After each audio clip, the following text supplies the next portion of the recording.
નમસ્કાર વિદ્યાર્થીઓ, ગયા વિડીયોમાં આપણે તમારું બીજું જે પાઠ છે આકાશ પતતી આકાશ પડે છે તે ભણી ગયા. બરાબર. હવે જો એનો શબ્દાર્થ, એના અનુવાદ એ મેં તમને સમજાવી દીધું હતું. આખી વાર્તા પણ કહી દીધી છે અને શબ્દાર્થ અને અનુવાદ મેં તમને લખવાના કીધા હતા. આશા રાખું છું કે તમે લખી નાખ્યા હશે. હવે જો એમાં આપણે જે પાઠ ભણી ગયા, બરાબર, એમાં અમુક વિશેષ પ્રશ્નોત્તર પણ છે, જે સંસ્કૃતમાં પણ પ્રશ્નો છે અને એના જવાબ તમારે સંસ્કૃતમાં જ લખવાના છે, અને ગુજરાતી પણ છે.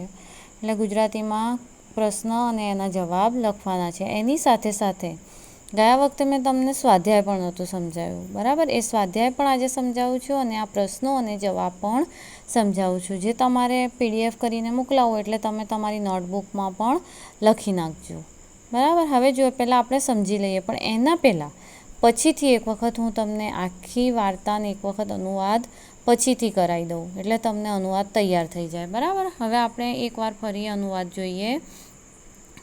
જો હું ફટાફટ બોલી જાઉં છું કે આકાશ પતતી, આકાશ પડે છે.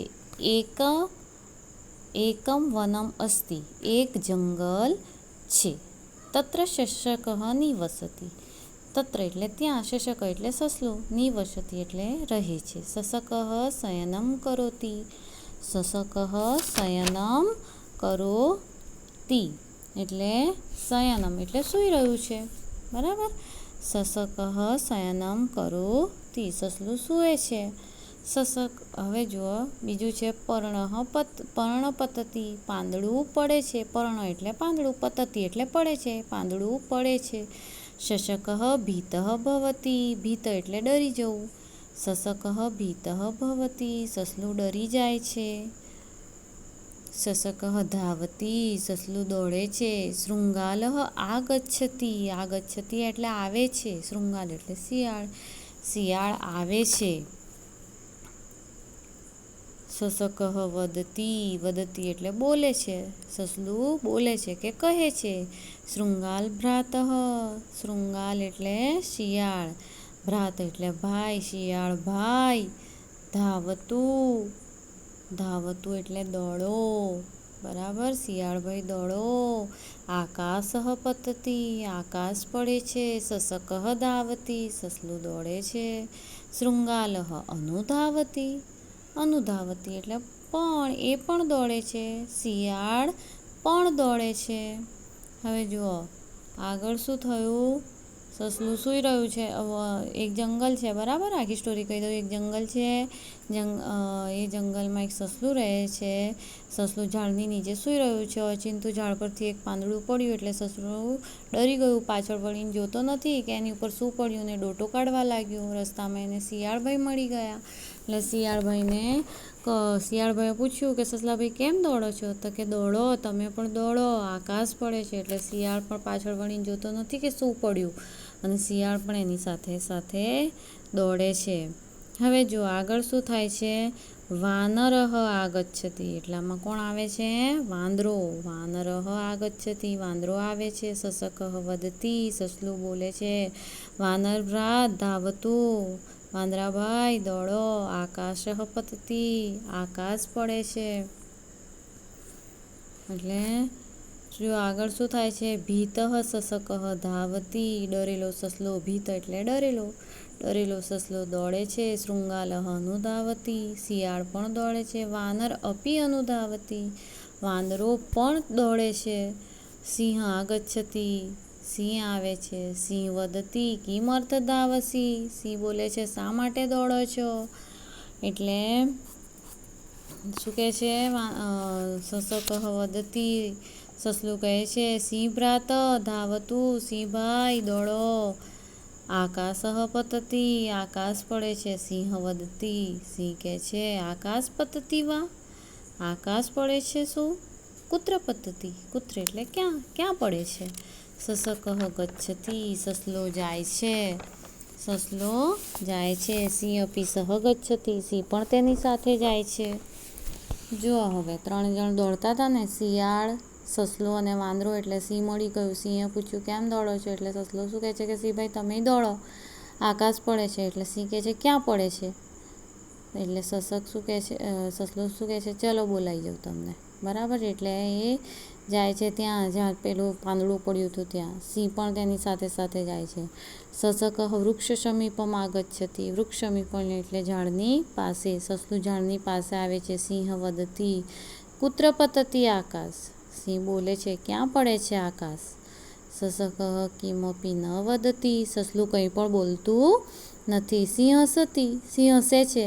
સસક પલાયનમ કરોતી, જો સિંહે પૂછ્યું ક્યાં છે આકાશ, બોલ જોઈએ, બતાવી જોઈએ ક્યાં છે આકાશ. એટલે સસલું શરમાઈ જાય છે, બરાબર. તો સસલાને જોઈને સિંહ હસે છે. સસક પલાયનમ કરોતી, સસલું ત્યાંથી ભાગી જાય છે, બરાબર. હવે જો આ પાઠ તો આપણે ભણી જ ગયા, આગળ મેં તમને સમજાવી દીધું હતું, પછી એક વખત સમજાવ્યું. હવે જો એનું સ્વાધ્યાય છે ને એ તમારે તમારી જાતે કરવાનું છે, બરાબર. પ્રશ્ન નંબર 1 કે નીચેના શબ્દોનું મોટેથી ઉચ્ચારણ કરો. શશક, ભીત, વાનરભ્રાત, આગચ્છતિ, અનુગચ્છતિ, વૃક્ષસમીપમ. તમારે જોરથી બોલવાનું છે, લખવાનું નથી. નહીં લખો તો ચાલશે, અને લખશો તો સારું રહેશે, બરાબર. હવે જુઓ પ્રશ્ન 2, વિભાગ કમાં આપેલા ચિત્રો જોઈ ખ વિભાગ સાથે જોડો. હવે જો અહીંયા ચિત્રો જોઈને તમારે એમના સંસ્કૃત શબ્દો સામે આપેલા છે. સસલાને શું કહેવાશે? સસક, બરાબર, જોડવાનું છે. પછી વાંદરાને વાનરહ, સિંહને સિંહ, શિયાળને શૃંગાલ, અને ઝાડને વૃક્ષ, બરાબર. એવી રીતે તમારે બીજું જે છે એ વાર્તાના ચિત્રો છે, અને વાર્તાના ચિત્રો સામે તમારે વાક્યો આપેલા છે, એ વાક્યો જોડવાના છે. જો પહેલું જ છે શૃંગાલ વદતી, એ છેલ્લું ચિત્ર જોવાય છે, બરાબર. શિયાળ બોલે છે, એ શિયાળ દેખાય છે, અને સસલું બોલે છે, એ જ આવશે. પર્ણપતતી, પર્ણપતતી, ત્રીજા નંબરનું જે ચિત્ર છે, સસલું સૂતેલું છે અને એના ઉપર પાંદડું પડે છે. વાનર અનુધાવતી, વાનર દોડે છે એમની સાથે, એ ક્યાં છે ચિત્ર? ચિત્ર નંબર બીજો, બરાબર, એમાં દોડે છે. સિંહ વદતી, સિંહ આવેલો છે, દેખાય છે ને તમને, એમાં આવશે. સિંહ આગચ્છતિ, બરાબર, સિંહ આગચ્છતિ. અને સસક શયનમ કરોતી. જો અહીંયા થોડીક ભૂલ છે ચોપડીમાં. સિંહ વદતી, એમાં સસક શયનમ કરોતી, બરાબર. એ ને પાંદડું પડે છે, પર્ણપતતી, એ બંને એક જ ચિત્રોમાં આવશે. અને સસક શયનમ કરોતી, સસક શયનમ કરોતી, એ પણ એમાં જ આવશે, બરાબર. સિંહ આગચ્છતિ, એમાં સિંહની સામેનું ચિત્ર આવશે. આવી રીતે તમારે ચિત્રો લખવાના છે. શૃંગાલ વદતી, એમાં શિયાળ છે, પર્ણપતતી, પાંદડું પડે છે તે, વાનર અનુધાવતી, વાંદરું પણ દોડે છે, તે ચિત્ર દોરવાનું છે, બરાબર. વાનર અનુધાવતી, એ બીજા નંબરનું ચિત્ર છે. સિંહ વદતી, એ પહેલા નંબરનું છે. ના સોરી, સિંહ આગચ્છતિ, એમાં ને એમાં થોડીક ભૂલ છે, પણ એ તમારે લખવાના છે, બરાબર.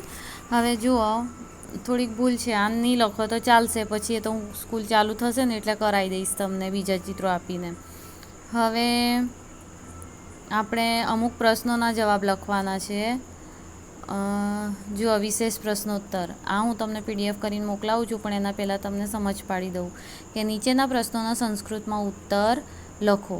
1 શશક કુત્ર નિવસતિ, એટલે સસલું ક્યાં રહે છે? તો તમારે ઉત્તરમાં લખવાનું છે કે એકમ વનમ અસ્તિ તત્ર શશક નિવસતિ, એક વન છે ત્યાં સસલું રહે છે. કહ શયનમ કરોતી, કોણ સૂતેલું છે? તો શશક શયનમ કરોતી, સસલું સૂવે છે. કિમ પતતી, શું પડે છે? તો પર્ણમ પતતી, પાંદડું પડે છે. કહ ભીત ભવતી, કોણ ડરી જાય છે? તો શશક ભીત ભવતી. પાંચમું છે શશક શૃંગાલમ કિમ વદતી, તો શશકઃ શૃંગાલમ વદતિ શૃંગાલભ્રાતઃ ધાવતુ આકાશ પતતિ. શિયાળભાઈ દોડો આકાશ પડે છે. સિંહ કિમ વદતિ સિંહ વદતિ શશક કિમ અર્થમ ધાવતી. સસલું શા માટે દોડે છે? સિંહ શશકમ કિમ વદતિ. સિંહ સસલાને શું કહે છે? આકાશ પતતિ વા કુત્ર પતતિ. સિંહ શશકમ વદતિ આકાશ પતતિ વા. આકાશ પડે છે શું? ક્યાં પડે છે? કુત્ર પતતિ ક્યાં પડે છે? શશકઃ વૃક્ષ સમીપમ આગચ્છતિ તદા સિંહ શશકઃ વૃક્ષ સમીપમ આગચ્છતિ તદા સિંહ કિમ વદતિ. સિંહ વદતિ કુત્ર પતતિ આકાશ. જો આ પ્રશ્નનો જવાબ અરે ગુજરાતી શું થશે કે શશકઃ વૃક્ષ સમીપમ આગચ્છતિ.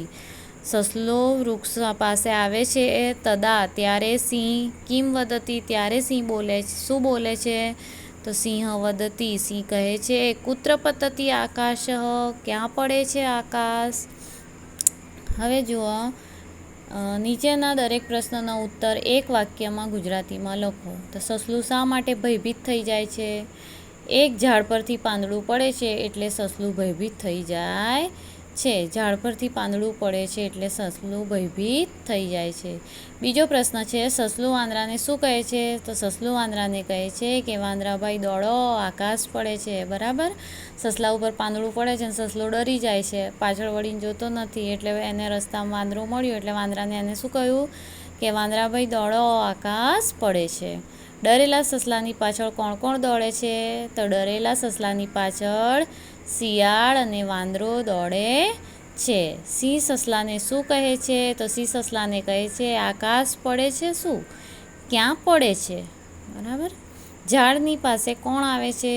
તો સસલું ઝાડની પાસે આવે છે. ઝાડની પાસે આવીને સિંહ સસલાને શું કહે છે? ઝાડની પાસે આવીને સિંહ સસલાને કહે છે કે ક્યાં પડે છે આકાશ. સિંહને સસલું બોલાવી લાવ્યું કે ચાલો આકાશ પડે છે બતાવું તમને. એટલે ઝાડની પાસે આવી ગયા ત્યારે સિંહ શું કહે છે? બોલ ક્યાં પડે છે આકાશ. બરાબર ને, એ તમારે લખવાનું છે. તમારા જવાબમાં એટલું જ લખવાનું કે ક્યાં પડે છે આકાશ. સાતમું છે સસલું કાંઈ પણ બોલતું નથી ત્યારે સિંહ શું કરે છે? સસલું કાંઈ પણ બોલતું નથી ત્યારે સિંહ હસે છે. હસવું આવે છે સિંહને. કોણ ભાગી જાય છે? તો સસલું ભાગી જાય છે. કોણ ભાગી જાય છે? સસલું ભાગી જાય છે. જો હવે આ પ્રશ્નોના જવાબ તમારે નોટબુકમાં લખવાના છે. સ્વાધ્યાય હમણાં લખવાનું નથી કારણ કે સ્વાધ્યાયના ચિત્રોમાં થોડીક ભૂલ છે પાઠ્યપુસ્તકમાં. બરાબર.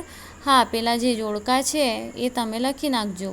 આ જે જોડકા છે પ્રશ્ન નંબર 2 કમાં આપેલા ચિત્રો ખ વિભાગ સાથે જોડો એ લખજો. અને પ્રશ્નોના જવાબ જે તમને મેં વિશેષ પ્રશ્નોત્તર સમજાયા એ પણ તમારે લખવાના છે. એની PDF હું તમને મોકલાવું છું. આશા રાખું છું કે તમને સમજ પડી ગઈ હશે. અસ્તુ.